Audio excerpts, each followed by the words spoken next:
7장 17절에서 8장 14절까지의 말씀, 우리 약속의 말씀을 같이 한 목소리로 봉독하시겠습니다. 홍수가 땅에 40일 동안 계속된지라 물이 많아져 방주가 땅에서 떠올랐고 물이 더 많아져 땅에 넘침에 방주가 물 위에 떠다녔으며 물이 땅에 더욱 넘침에 천하의 높은 산이 다 잠겼더니 물이 불어서 15규빗이나 오르니 산들이 잠긴지라 땅 위에 움직이는 생물이 다 죽었으니 곧 새와 가축과 들짐승과 땅에 기는 모든 것과 모든 사람이라. 육지에 있어 그 코에 생명의 기운에 숨이 있는 것은 다 죽었더라. 지면의 모든 생물을 쓸어버리시니 곧 사람과 가축과 기는 것과 공중의 새까지라. 이들은 땅에서 쓸어버림을 당하였으되 오직 노아와 그와 함께 방주에 있던 자들만 남았더라. 물이 150일을 땅에 넘쳤더라. 하나님이 노아와 그와 함께 방주에 있는 모든 들짐승과 가축을 기억하사 하나님이 바람을 땅 위에 불게 하심에 물이 줄어들었고 깊음의 샘과 하늘의 창문이 닫히고 하늘에서 비가 그침에 물이 땅에서 물러가고 점점 물러가서 150일 후에 줄어들었고 일곱째 달 곧 그 달 11의 날에 방주가 아라랏 산에 머물렀으며 물이 점점 줄어들어 열째 달 곧 그 달 초하룻 날에 산들의 봉우리가 보였더라. 40일을 지나서 노아가 그 방주에 낸 창문을 열고 까마귀를 내놓음에 까마귀가 물이 땅에서 마르기까지 날아 왕래하였더라. 그가 또 비둘기를 내놓아 지면에서 물이 줄어들었는지를 알고자 하매 온 지면에 물이 있으므로 비둘기가 발 붙일 곳을 찾지 못하고 방주로 돌아와 그에게로 오는지라. 그가 손을 내밀어 방주한 자기에게로 받아들이고 또 7일을 기다려 다시 비둘기를 방주에서 내놓음에 저녁 때에 비둘기가 그에게로 돌아왔는데 그 입에 감람나무 새 잎사귀가 있는지라. 이에 노아가 땅에 물이 줄어든 줄을 알았으며 또 7일을 기다려 비둘기를 내놓음에 다시는 그에게로 돌아오지 아니하였더라. 601년 첫째 달 곧 그 달 초하룻 날에 땅 위에서 물이 거친지라. 노아가 방주 뚜껑을 제치고 본즉 지면에서 물이 거쳤더니 둘째 달 21의 날에 땅이 말랐더라. 아멘. 우리가 이 노아의 홍수 사건의 어떤 배경에 대하여서 이것이 마지막 때에 사람들이 하나님과의 관계가 멀어져서 포악하게 된 그러한 배경이 있다라고 하는 것을 창세기 6장에서 보게 됩니다. 마지막 때가 되면 사람들이 무정하고 사납게 되고 또 포악하게 된다고 이 디모데후서는 우리에게 말씀하고 있죠.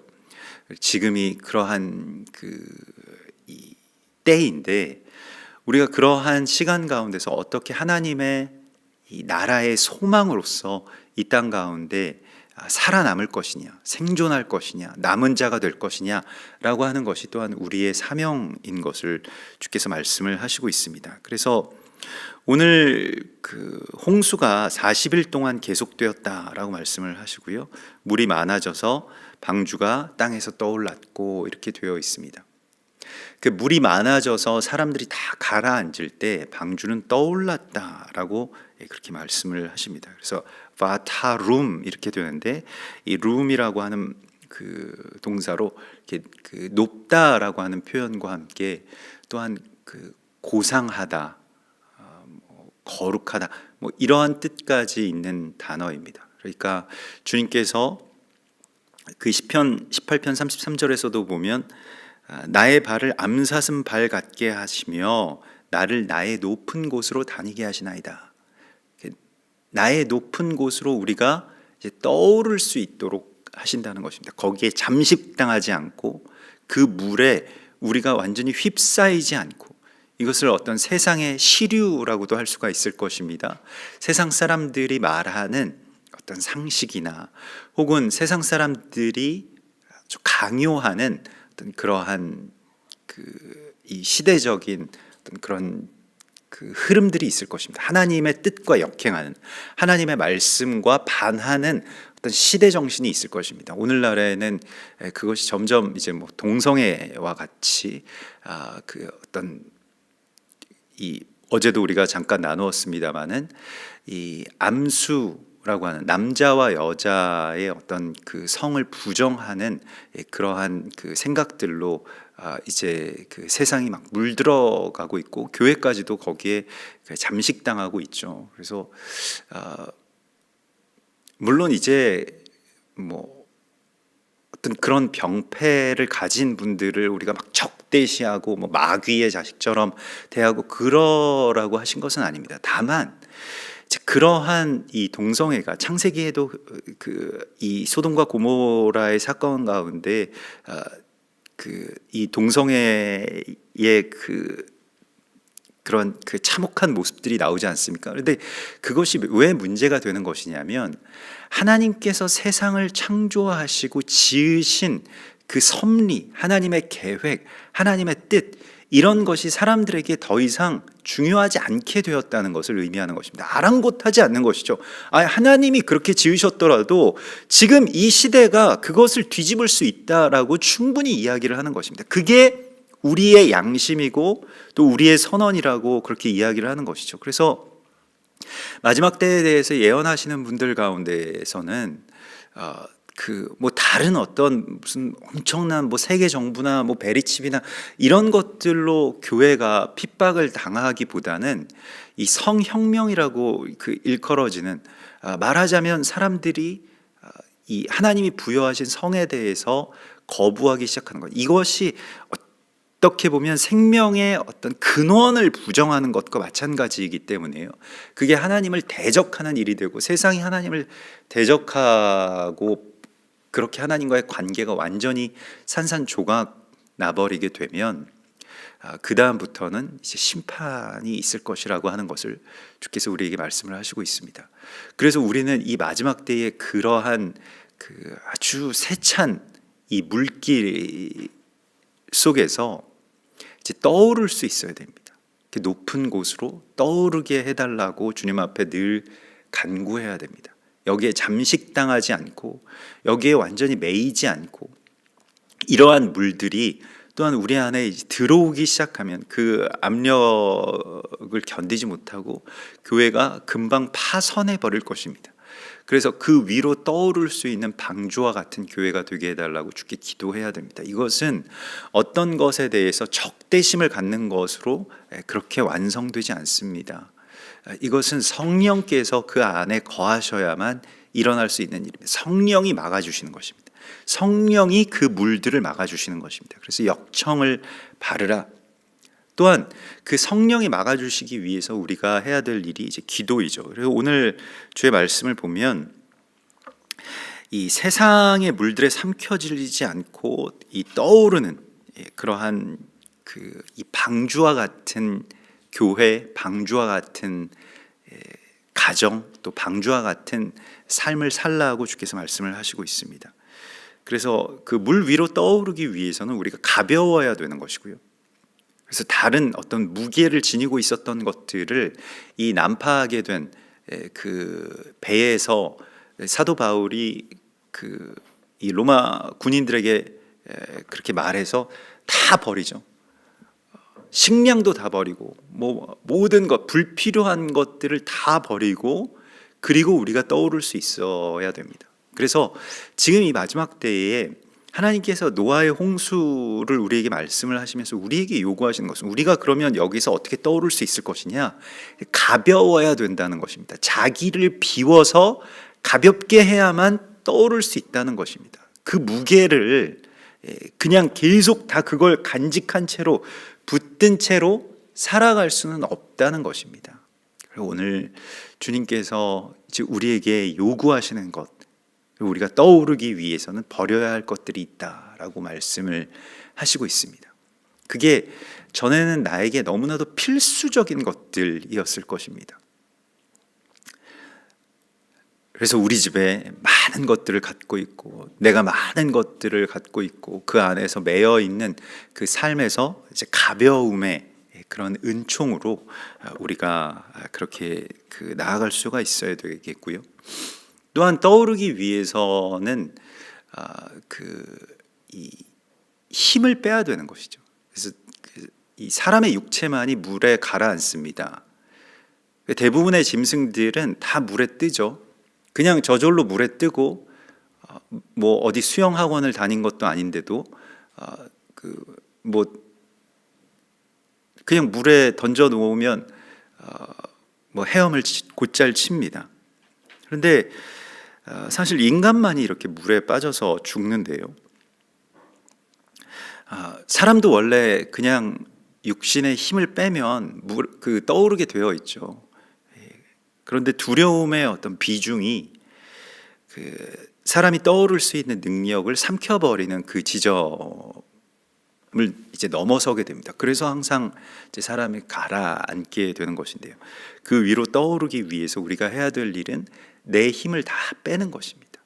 마지막 때가 되면 이 물길을 이기기 위해서, 물살을 이기기 위해서 우리가 뭘 막 해야 되겠다, 누구랑 뭐 어떤 대적을 해야 되겠고 뭐 어디 나가서 시위해야 되겠다, 이게 아니고요. 하나님께서 어떻게 행하시는지에 대해서 우리가 전적으로 맡길 수 있어야 됩니다. 마태복음 14장에 보면 그 베드로가 그 물 위를 걸어오시는 예수님을 보고 만일 주님이시거든 나를 명하사 물 위로 오라 하소서 이렇게 간청하죠.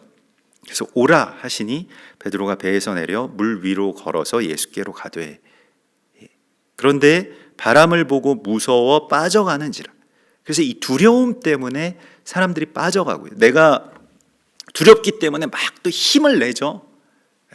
그 두려워서 많은 일들과 그 안식 가운데로 들어가지 못하는 그런 많은 그 분주함 가운데 우리가 살아가고요. 그 두려움에서 이제 사람들이 점점 물에 빠져갑니다. 그래서 예수께서 즉시 손을 내밀어 그를 붙잡으시며 이르시되 믿음이 작은 자여 왜 의심하였느냐 이렇게 말씀을 하십니다. 우리가 이 물을 건넌다라고 하는 것을, 물 위로 떠오르고 물을 이긴다라고 하는 것이 이 노아의 홍수 이후에도 계속해서 반복되는 하나님의 세계관이죠. 하나님의 어떤 그 시대의 서클 가운데서 물을 극복해야 되는 이야기가 반드시 우리의 삶에 나오게 되어 있습니다. 교회도 마찬가지가 되겠고요. 그래서 전에는 아무런 그런 것들에 대해서 걱정도 하지 않았었는데, 혹은 무슨 어떤 동성애든 종교다원주의든 이러한 것들이 교회에 그렇게 크게 어떤 위협이 되겠는가 이렇게 생각하는 시대에 우리가 살았던 때에서 이제는 그 다음 단계로 오게 된 것이죠. 그래서 그 땅이 얼마나 이제 이 악해져 가는지를 우리가 보면서 우리는 그러면 어떻게 이 물들에 휩싸이지 않고 또 물이 우리의 방주 안으로 들어오지 않게 할 수 있을 것이냐라고 하는 것에 있어서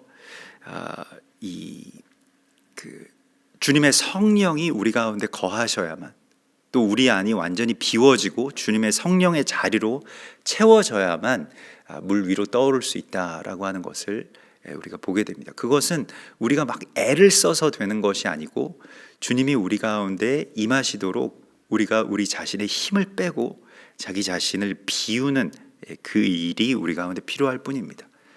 생각도 좀 많이 비워야 됩니다.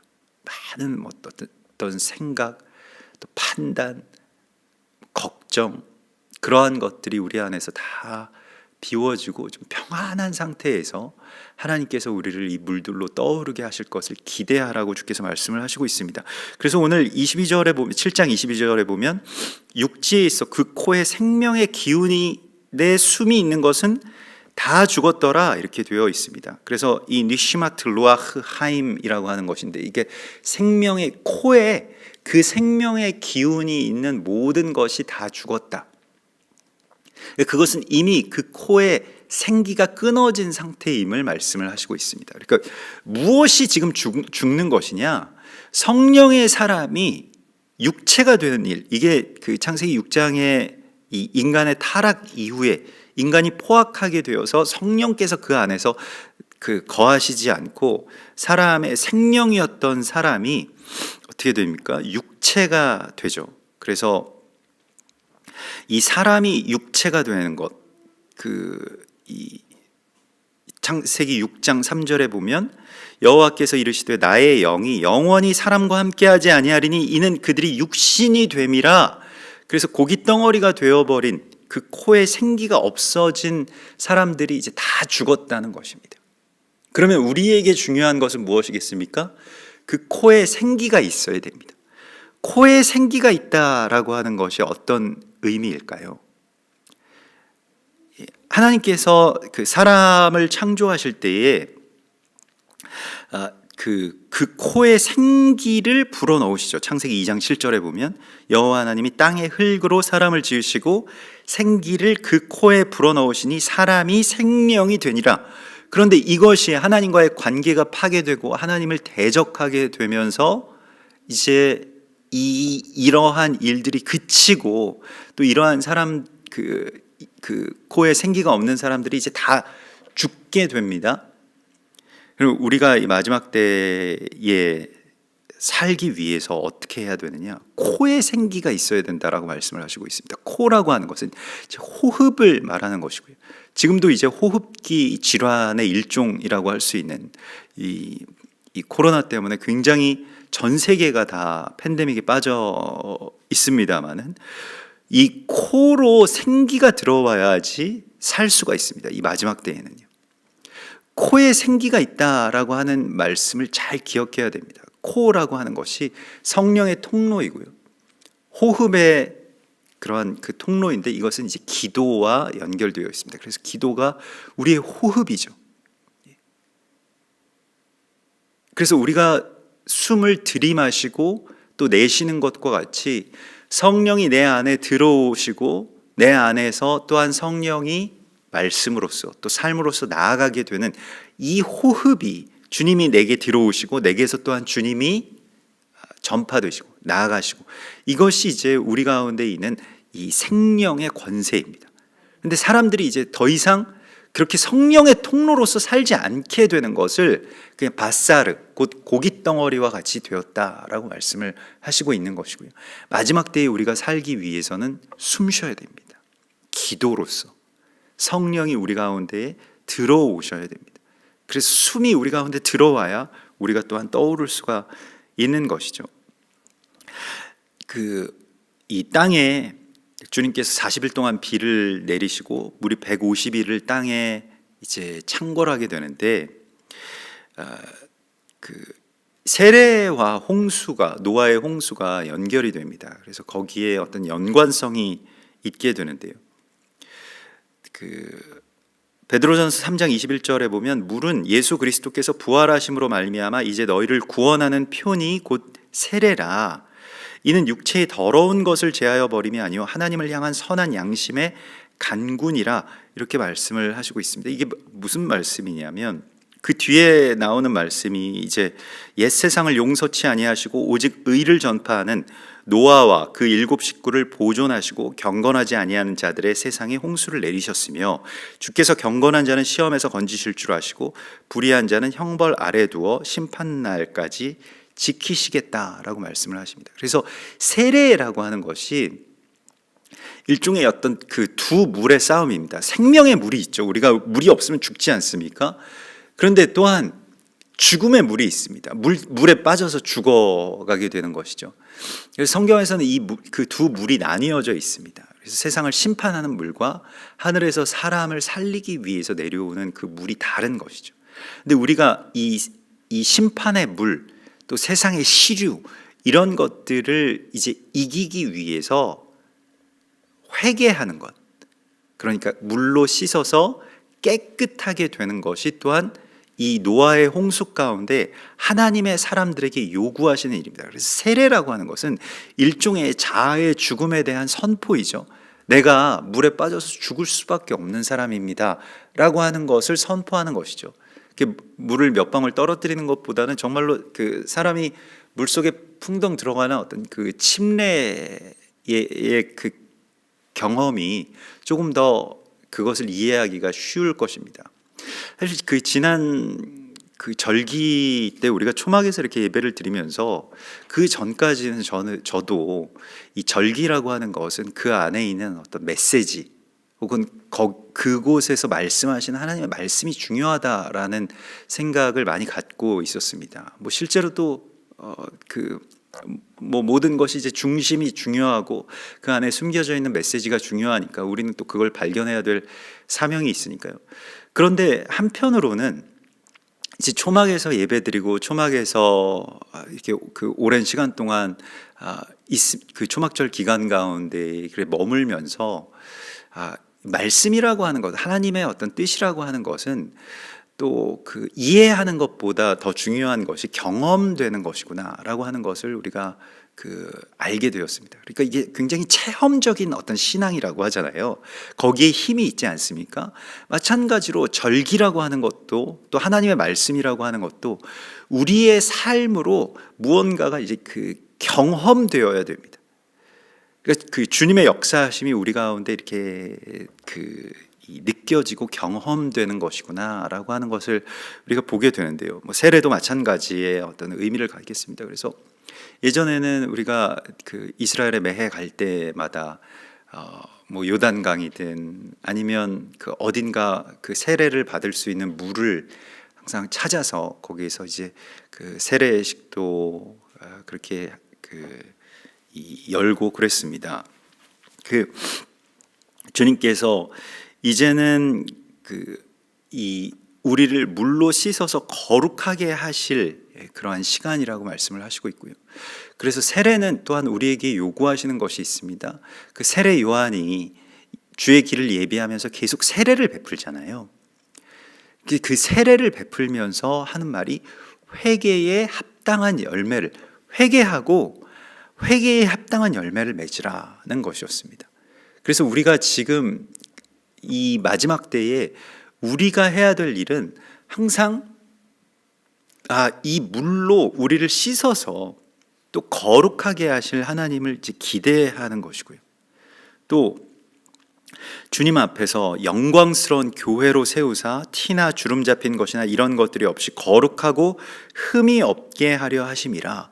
그래서 우리를 물로 씻어 주시려고 하는 하나님의 세례, 이것은 때로 심판처럼 나타날 수도 있겠습니다. 홍수처럼 아주 잔혹한 일일 수도 있겠습니다. 우리가 바라지 않았던, 또 우리가 예상하지 못했던 어떤 그러한 물들의 들어옴이 우리의 삶에 있을 수 있겠습니다. 그런데 그것을 통해서 우리를 씻어주시는 이 하나님의 역사하심을 우리가 볼 수 있어야 됩니다. 그래서 우리를 정결케 하시고 또 다시 거듭나게 해주시기 위한 이 홍수, 이것을 주님께서 계속 이 땅 가운데 이제 창궐하게 하실 그러한 모습을 우리가 이 안에서 보게 됩니다. 그래서 땅에서 모든 코에 생기가 있었는데 그 생기가 끊어진 자들이 다 죽었더라, 이렇게 되어 있죠. 쓸어버림을 당하였을 때 오직 노아와 그와 함께한 방주에 있던 남은 자들만 남았더라. 그래서 물이 150일을 넘쳤고요. 근데 8장에 보면 하나님이 노아와 그와 함께 있는 모든 피조물들을 기억하십니다. 여기서 기억하신다라고 하는 이즈코르, 뭐 이게 사카르라고 하는 동사에서 나온 것인데, 색이다, 기억하다, 또 아들이 되다, 뭐 이러한 뜻이죠. 그래서 하나님의 기억하심을 우리가 받는 것이 너무나도 중요합니다. 하나님이 우리를 기억하셔서, 우리를 생각하셔서 무엇입니까? 땅의 그 물들을 그치게 하시고 마르게 하시는 것입니다. 그리고 이 마지막 때에 이러한 어떤 재앙의 물들이 뭐 하나님이 그 물들을 일으키시지 않더라도 이 세상이 그냥 재앙의 물들에 다 휩싸여서 허우적거리고 있을 때에 이 물들을 마르게 하실 수 있는 그 발원점이, 그 시작점이 어디에 있느냐? 하나님이 기억하시는 사람, 하나님이 기억하시는 교회, 하나님이 기억하시는 가정, 거기에서부터 시작된다는 것입니다. 이 기억함을 얻는 것이 중요합니다. 그래서 하나님이 회고하신다라고 하는 것이 아니고요, 여기서 기억한다라고 하는 것은 그 사람을 통해서 역사하신다는 것을 말합니다. 또 그 사람에 의해서 뜻을 돌이키심을 말하는 것입니다. 이 자카르라고 하는 것은 그 안에 완전히 새겨진다는 뜻이죠. 그것이 된다라는 뜻입니다. 우리가 주님을 기억해야 될 사명이 있습니다. 주님을 살아가야 될 사명이 있는 것이 주님과 완전히 연합해서 나를 기념하라 라고 말씀을 하신 것과 같이 우리의 안에 예수의 피가 흐르고 나의 살이 이제 더 이상 썩어져가는 육신을 입지 않고 영생하시는 그리스도 예수의 육신이 되는 그것이 이제 기억한다라고 하는 것의 의미가 될 것입니다. 그래서 느헤미야도 느헤미야 13장 31절에 보면 내 하나님이여 나를 기억하사 복을 주옵소서 이렇게 구하죠. 그래서 우리가 하나님이 기억하시는 사람으로 또 그것 때문에 하나님께서 이 세상의 심판을 면하게 해주실 그러한 주님의 기억하게 하시는 피조물들로 서라고 주께서 말씀을 하시고 있습니다. 이게 세상의 물들을 줄어들게 하는 것입니다. 그래서 이 마지막 때에 그 대적의 어떤 규모에 비해서 어떤 심판의 강도에 비해서 우리는 굉장히 작아 보이고 또 초라해 보이고 지금 우리가 이렇게 하는 것이 그렇게 큰 영향이 있겠냐. 한국교회의 그 큰 흐름 가운데 우리가 이렇게 한 세 사람의 소망을 가지고 이 하는 것 자체가 이렇게 막 대단하게 영향을 갖겠냐 이런 것들에 대해서 생각하는 것이 아니라 하나님이 우리를 기억하시면 하나님이 행하시는 일이 있다는 것입니다. 이 세상을 향해서 또 물들이 마르게 하시는 그 은혜가 시작된다는 것입니다. 그래서 하나님이 기억하게 하시는 사람이 굉장히 중요합니다. 그래서 하나님이 기억하실 수 있도록 하나님의 기억이라고 하는 것은 단순히 어떤 기억력을 회복해서 이런 게 있었지 이렇게 생각하게 되시는 것 이상의 이야기입니다. 자카르라고 하는 것은 하나님이 우리 가운데 새겨지시는 것이고요.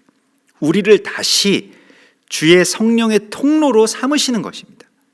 그래서 주님이 우리를 기억하셔야 다시 우리 안에서 역사하시고 새겨지시죠. 그래서 이 물이 줄어들게 되고 40일을 지나서 노아가 방주에 낸 창문을 엽니다. 그리고 까마귀를 내놓음에 까마귀가 물이 땅에서 마르기까지 날아 왕래하더라. 첫 번째로 이제 까마귀를 놓게 되는데 까마귀는 오레브라고 해서 어두워지다라고 하는 그런 뜻이 있습니다. 까마귀 우리도 이 까마귀라고 이렇게 표현을 해서 이제 좀 까만 새이기 때문에요. 그래서 그런 어두워진다 혹은 덮인다 혹은 이게 동사적인 의미에서는 또 교역한다 어디에 가서 닿는다 섞인다 이런 뜻이 됩니다. 이 까마귀가 그렇게 나아가게 되는데 그렇게 왕래하게 되었지만은 사람이 거기서 나갈 수 있는 어떤 그런 상태를 전하지는 못합니다. 그냥 왕래만 할 뿐이죠. 까마귀라고 하는 것은 그런 역할을 합니다만은 그러나 비둘기를 내놓아 지면에서 물이 줄어들었는지를 알고자 하매 처음에는 이제 비둘기가 그냥 방주로 돌아왔죠. 그런데 저녁 때에 7일을 기다려서 다시 비둘기를 방주에서 내놓으면 이제 이게 마지막 때에 우리가 해야 될 일입니다. 우리가 장막에 7일 동안 있지 않았습니까? 근데 그 장막의 7일을 또 기다려서 우리가 뭘 해야 되는 것이냐면 계속 비둘기를 방주에서 내놓으라고 말씀을 하시고 있습니다. 이것은 이제 성령의 형상이죠. 성령의 형상이에요.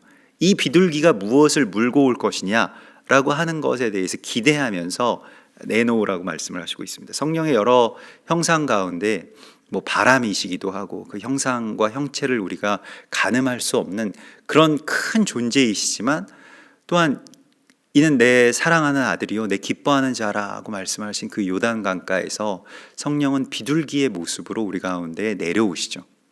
그래서 이 생명의 전령과도 같은 이 비둘기가 감람나무 새 잎사귀를 그렇게 가지고 옵니다. 감람나무는 그 기름을 만드는 감람유, 거룩한 기름을 만드는 그러한 나무죠. 그래서 이 감람나무 새 잎사귀가 났구나. 이것은 그 지면이 이제 그 지면에서 물이 빠졌다라고 하는 것을, 그리고 감람나무는 그렇게 습한 곳에서는 잘 못 자랍니다.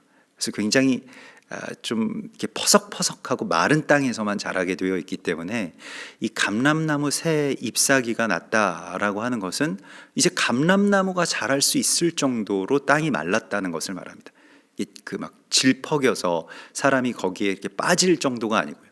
정말로 단단하게 땅이 굳은 상태를 이제 의미하게 됩니다. 그래서 이 비둘기가 이제 비둘기를 우리가 보내야 되는 것이고, 또 비둘기가 우리에게로 돌아와야 되는 것인데, 비둘기를 이 히브리 말로 요나라고 합니다. 그러니까 우리는 이 까마귀를 내놓을 것이 아니라 비둘기를 내놓으라고 말씀을 하시는데요. 그냥 세상과 왕래만 할 것이 아니고 그 성령의 어떤 형체를 우리가 또한 이 땅 가운데 파송해야 될 사명이 있습니다. 그래서 비둘기의 히브리어가 요나이고요. 요나서의 그 요나도 비둘기라고 하는 이 이름을 갖고 있습니다. 이것은 그 아인이라고 하는 동사에서 나온 것인데, 무언가 너무너무 사랑해서, 열정적으로 사랑해서 끌어오르다, 이런 뜻입니다. 그래서 비둘기가 그 자기의 어떤 그 짝에게 너무너무 열심히 사랑하고, 또 평생 한 그 짝과만 그렇게 이 해로한다고 하죠. 그래서 그런 어떤 충성된, 시기하는, 우리가 질투하는 사랑이라고 이 성경에서 우리 가운데 말씀하시는 바로 그 사랑입니다.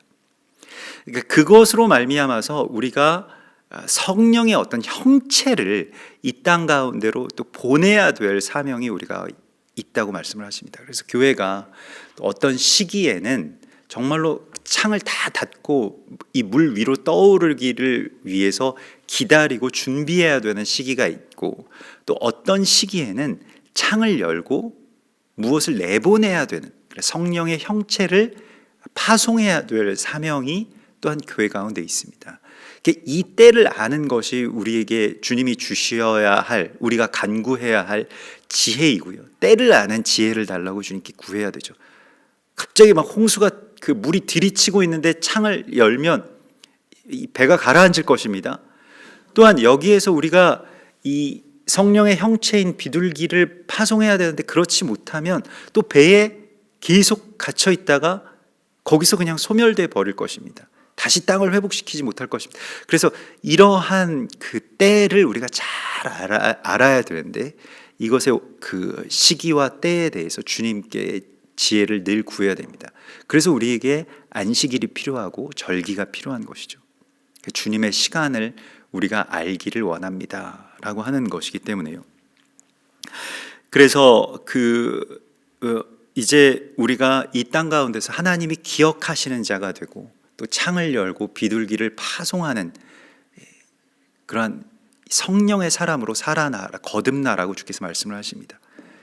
예수께서도 요단 강가에서 떠오르시고 거기서 나오셨을 때 하나님께서, 그 성령께서 비둘기의 형상으로 그에게 임하시는 것을, 그에게 다시 돌아오시는 것을 우리가 보게 됩니다. 우리에게도 성령께서 우리의 형상, 하나님의 형상대로 지으심을 받은 우리의 형상 가운데서 나타나시기를, 교회 안에서 그러한 그 거룩한 성령의 형상이 또한 세상 가운데 파송되어지기를 간절하게 소망합니다. 같이 기도하겠습니다. 주님 감사합니다. 우리가 참으로 노아의 홍수와 같은 이 많은 물들에 휩싸이지 않게 하시고 다시 그 물 위를 떠오를 수 있도록 우리를 지켜주시옵소서. 또한 우리가 그렇게 물 위로 떠오를 수 있도록 가볍게 하시고, 버려야 할 것들이 버려지게 하여 주시고, 또 제하여야 될 것들이 제하여진 그런 우리가 되게 하여 주시옵소서. 우리 안에 다른 모든 힘들을 다 빼고 주님의 뜻에 온전히 맡겨드립니다. 주님, 이제는 주님께서 우리를 기억하는 자들로 세우시고, 또 주께서 기억하게 하시는 자들로 우리가 밤낮으로 부르짖으며 기도할 때 주의 성령이 우리 가운데 충만하게 임하셔서 우리의 코에, 우리의 호흡에 주의 성령이 들숨과 날숨으로 임하시고 나아갈 수 있도록 인도하여 주시옵소서. 그래야 해서 교회가 성령의 형상을 세상 가운데 파송할 수 있게 하여 주시고, 하나님을 향한 뜨거운 사랑을, 또 순전한 사랑을 우리가 온전하게 지키고, 또한 다시 세상 가운데로 그리스도 예수와 같이 나아갈 수 있도록 인도하여 주시옵소서. 많은 죄인들을 살리고 또 죄악에 죽어가는 사람들을 살리기 위한 방주로서 우리 교회가, 또한 이 땅의 가정이 주님 앞에 거하게 하여 주시옵소서. 거룩하신 예수와 메시아 이름으로 감사하며 기도드리옵나이다. 아멘. 하늘에 계신 우리 아버지시여, 이름이 거룩히 여김을 받으시오며 나라에 임하옵시며 뜻이 하늘에서 이룬 것 같이 땅에서도 이루어지이다. 오늘날 우리에게 일용할 양식을 주옵시고, 우리가 우리에게 죄 지은 자를 사하여 준 것 같이 우리 죄를 사하여 주옵시고, 우리를 시험에 들게 하지 마옵시며 다만 악에서 구하옵소서. 대개 나라와 권세와 영광이 아버지께 영원히 있사옵나이다.